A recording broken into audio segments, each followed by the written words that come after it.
ఎవరు కాల్ చేసారు? ఎందుకు? అందుకే ఏమంటుంది? కొడుతుంది. ఫోన్లో కొడుతుందా? నువ్వేమన్నావు మరి? కొట్టద్దు చిన్న పిన్ని. ఇక్కడ చిన్న పిన్ని, ఇక్కడ పెద్ద పిన్ని. పెద్ద పిన్ని ఎవరు? అనిష పిన్ని. చిన్న పిన్ని కొట్టద్దు. నీకు ఈరోజు చిన్న పిన్ని కాల్ చేసింది, నువ్వు అప్పుడు బబ్బుకున్నావు. ఇప్పుడు లేచినావు, ఇప్పుడు వాళ్ళు బబ్బు ఉంటారు.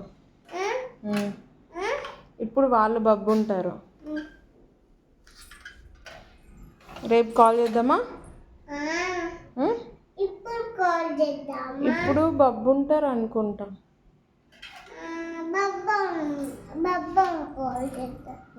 వాళ్ళు పడుకుంటారు, నిద్రపోతారు మిడ్నైట్. ఓకేనా?